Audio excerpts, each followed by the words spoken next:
Surah Saba. Nama dia Saba. Kenapa nama Saba? Surah ini diturunkan di Makkah. Tuan Syekh pimpinan dia mula dengan Makki Madani dulu. Surah ini diturunkan di Makkah ataupun dikenal dengan nama Surah Makkiyatun. Surah Makkiyatun. Maknanya surah ini diturunkan di Makkah. Hukiyal ijma' ala zi. Diceritakan kata sepakat ulama mengatakan surah Makkiyah.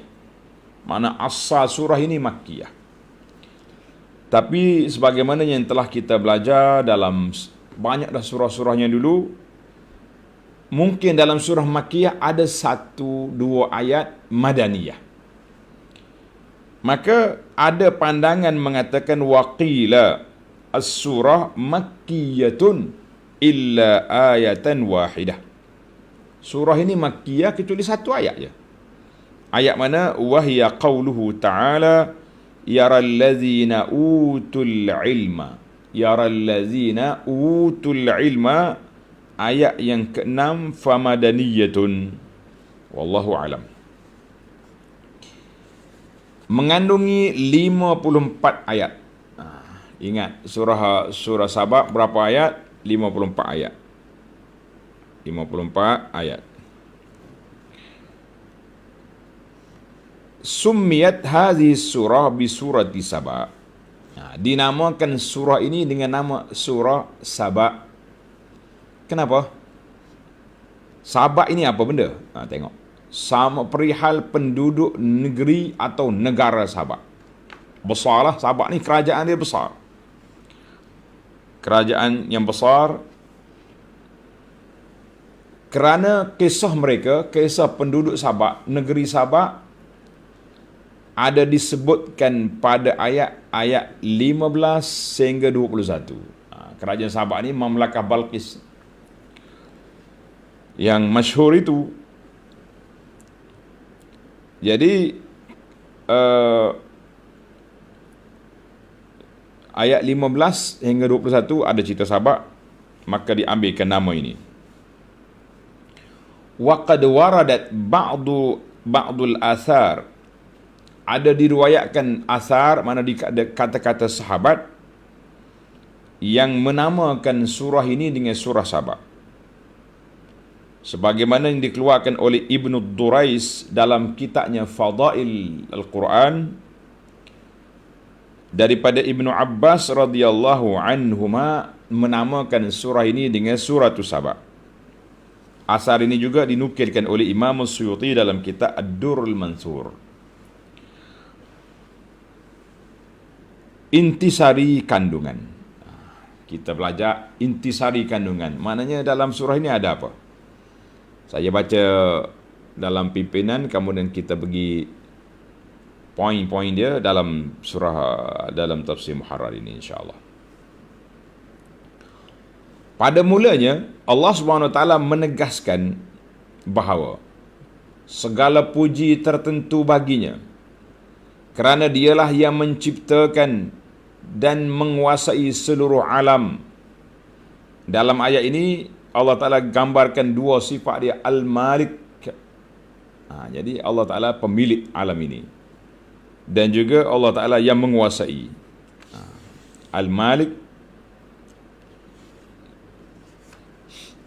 Dan menguasai seluruh alam, dan dialah yang amat melimpah nikmatnya dan rahmatnya kepada sekalian makhluknya dalam alam kehidupan ini, dan yang amat melimpah nikmatnya dan rahmatnya kepada orang-orang yang beriman dan taat kepada Allah bila pada hari akhirat. Atas dunia berdapat rahmat, di akhirat esok lagi besar kita punya rahmat Allah Azza wa Jalla.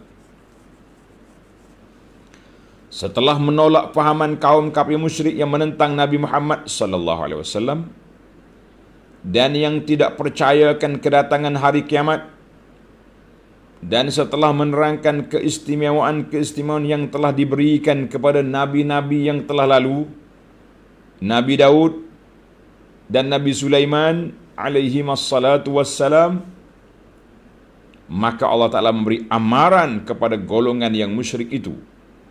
Sekiranya mereka masih berdegil dan kekufurannya, maka mereka akan dibinasakan sebagaimana penduduk negeri Sabak, negeri Yaman tua, yang dibinasakan kerana mereka kufur ingkar.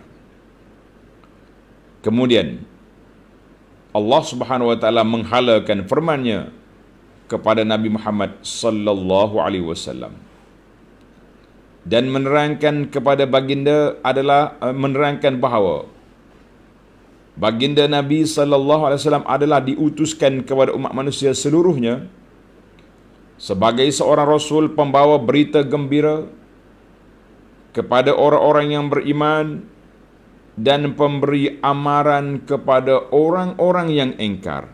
Orang beriman dan orang engkar berbeza. Yang ini dapat kemuliaan, dapat nikmat, yang satu lagi dapat nikmah. Dalam ayat-ayat yang lain, Nabi SAW diperintahkan menegaskan kepada umat manusia bahawa Allah Ta'ala memewahkan rezeki bagi sesiapa yang dikehendakinya. Dan Allah juga yang menyempitkan rezeki bagi siapa yang dikehendakinya. Akan tetapi kebanyakan manusia tidak mengetahui hakikat itu. Yakni semuanya itu ada hikmahnya. Kerana Allah Ta'ala jualah yang lebih mengetahui akan keadaan hamba-hambanya yang dimewahkan rezekinya dan yang disempitkannya. Kemudian digalakkan supaya masing-masing bersyukur, masing-masing berderma pada jalan Allah. Dan janganlah takutkan kemiskinan, kerana Allah akan memberikan balasan yang sebaik-baiknya di dunia dan di akhirat. Jangan takut miskin. Pada bahagian akhir surah ini ditegaskan bahawa telah datang kebenaran Al-Quran yang memberi segala kebaikan, dan sebaliknya perkara yang salah tidak dapat memberi sebarang kebaikan di dunia, usahakan hendak mengulanginya di akhirat. Sebagai penutup, digambarkan keadaan orang-orang yang bersalah pada hari kiamat. Mereka kelihatan cemas, takut dan gerun gementar apabila menyaksikan azab seksa yang disediakan untuk mereka. Na'udzubillah. Semasa mereka diseret untuk menerima balasan, mereka berkata, kami sekarang beriman. Tetapi pengakuan mereka yang demikian tidak ada gunanya, kerana tempat iman ialah di dunia, sedang mereka telah terpisah dari dunia dan tidak mungkin kembali lagi. Allahu Akbar. Itu dalam kitab mana? Dalam Muqaddimah Pimpinan. Baik, sekarang ini kita masuk kepada maqasidus surah. Min ahammi maqasidi surati Saba. Di antara isu besar dalam objektif surah ini ada dua perkara. Yang pertama, ibtalu qawaidis syirk, nak membatalkan, meruntuhkan semua sekali asas-asas kepahaman syirik atas dunia ini. Warraddu ala syubahil musyrikin, dan nak menolak sebarang bentuk jenis keraguan, maklumat yang salah yang dibuat oleh puak-puak musyrikin. Yang kedua, bayanul hujjati ala tauhid, menjelaskan hujjah, kewajiban tauhid kepada Allah Azza wa Jalla, wa sidqin Nabi sallallahu alaihi wasallam, dan benarnya baginda Nabi sallallahu alaihi wasallam. Jadi kita kena ikut benarnya hujah, tauhid, dan benarnya Nabi sallallahu alaihi wasallam. Adapun tajuk dalam surah ini ada 9 perkara. Tadi kita dah baca dah secara umum. Sekarang ni kita masuk kepada poin-poin satu-satu. Yang pertama, al-istiftah bilhamdilillah ataupun bilhamdulillah. Dia boleh baca dua. Allah Ta'ala mula ayat ini dengan alhamdulillah. Nanti kita akan huraikan, ada 5 surah dalam Quran yang dimulai dengan Alhamdulillah. Yang menunjukkan kepada Allah Al-Malik, pemilik segala yang ada di langit dan di bumi adalah milik Allah Azza wa Jalla. Al-Mahmud, yang dipuji di dunia dan di akhirat, dan betapa luasnya ilmu Allah Azza wa Jalla. Yang kedua, bayanu takzibil musyrikin bil qiyamah. Dalam surah ini juga menjelaskan orang-orang musyrik mengingkari kebangkitan semula dan berlakunya kiamat. Dan Allah SWT menceritakan beberapa hujah batil mereka, dan menjawab ataupun menghapuskan kepahaman yang tersebut.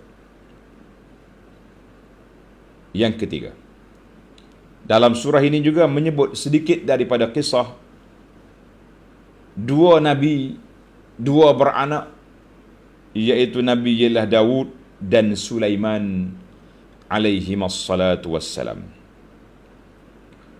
Yang keempat, zikru qissati qabilati Saba. Allah sebut tentang kabilah negara Saba dan apa kesudahan yang terjadi kepada mereka. Yang keempat, yang kelima, iqamatul adillah, menegakkan dalil ala wahdaniyatillahi ta'ala wa qudratihi, dalil keesaan Allah Azza wa Jalla dan kekuasaan Allah, dan mengarahkan kita supaya murnikan ikhlas semata-mata kerana Allah di dalam ibadat kita, jangan campur aduk dengan syirik dan perkara-perkara yang meruntuhkan tauhid. Yang keenam, zikru ba'di masyahidi yaumil qiyamah, menyebut sebahagian daripada suasana huru-hara hari kiamat dan dialog yang berlaku di antara pengikut dengan bos, dengan ketua-ketua mereka dalam neraka. Duk balas sama dia, perbalahan yang tidak memberi faedah.